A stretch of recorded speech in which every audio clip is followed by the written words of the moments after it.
ఎందుకు ఈ విషయం చెప్తున్నానంటే దేవుడు నరకం కూడా సిద్ధపరిచాడు, కానీ దేవుని బిడ్డలకు కాదు. ఇది గుర్తుపెట్టుకోవాలి. ఇప్పుడు నరకము దేవుని బిడ్డలకు కాదు, దెయ్యాలకి ఏర్పాటు చేశారు.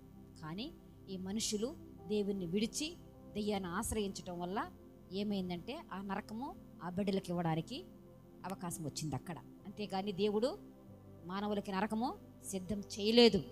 మానవులందరికీ దేవుడు పరలోక రాజ్యాన్ని ఏర్పాటు చేశాడు. ఆయన చేతులతో చేయబడ్డ మనుషులకు ఆయన బంగారు విధుల్లో నడిపించాలని ఆశపడ్డాడు. అందుకే వాళ్ళకి బంగారు లోకాన్ని ఏర్పాటు చేశాడు దేవుడు.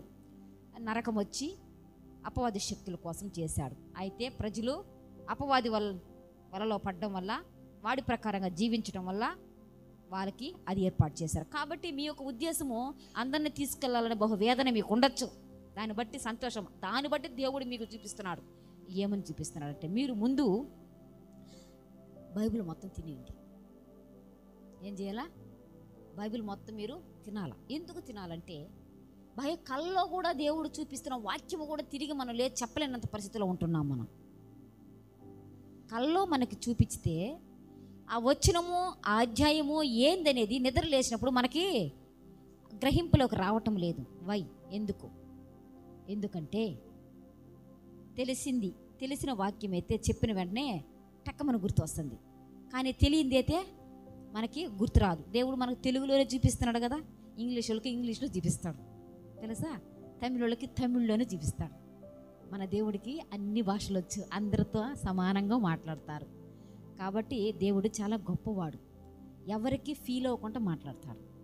యేసు ప్రభు వాళ్ళతో వస్తుంటే, వాళ్ళతో వెళ్తుంటే మనం ఎవరము, మనం ఇలాంటి వాళ్ళము అని ఫీల్ అవ్వకూడదు. వాళ్ళు అలాగ వాళ్ళు కలిసిపోతాడు. ఆయన అంత గొప్ప దేవుడు, ఆయన మంచి దేవుడు. వాళ్ళ దేవుడు వీళ్ళ దేవుడు కదా, ఆయన పరిశుద్ధుల దేవుడు. ఆయన ఎవరి దేవుడైనా మీరు భ్రమ పడుతున్నారు, వాళ్ళ దేవుడు వీళ్ళ దేవుడు అని త్రోసి పెడుతున్నారు.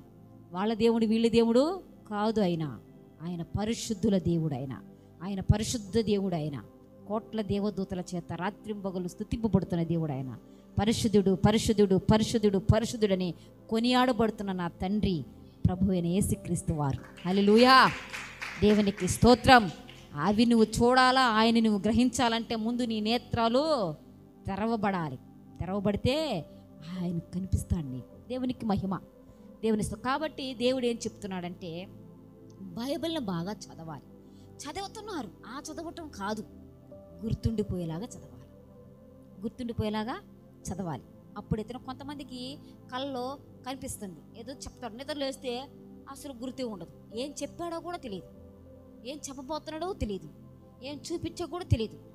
అలా ఉంటుంది. అలా లేకుండా బాగా గమనించాలి. గుర్తుండిపోయే విధంగా మీరు తినమని దేవుడు మీకు చెప్పారు.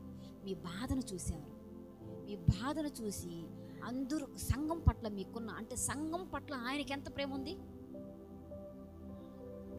ప్రాణం ఇచ్చేసినంత ప్రేమ ఆయనకి. రక్తం కాచి ప్రాణమే ఇచ్చేసాడు ఆయన సంఘం కోసం. ఆయన ఎంత వేదన పడుతున్నాడంటే, భూమి మీద ఉన్నంతకాలం బహు వేదనతో ఉన్నాడంట సంఘం నిమిత్తం. అంత వేదనతో వీళ్ళందరూ సత్యం తెలిసి సరిగా జీవించలేకపోతున్నారని బహు వేదనతో దేవుడు వాళ్ళందరి కోసం రక్తం కార్చి ప్రాణం పెట్టాడు. ఈరోజు నీకు సంఘం పట్ల అంత ఉందంటే నువ్వు ఆయన బిడ్డవు గనక నీకు అలా ఉంది. అయితే ఇంకోటి ఏంటంటే, వాక్యం బాగా మీరేం చేయాలి? చదవాలి. చదివి కంఠోపాఠం చేయాలి. సరేనా? కనీసము కొద్ది వరకన్నా మనం ఏం చేయాలి?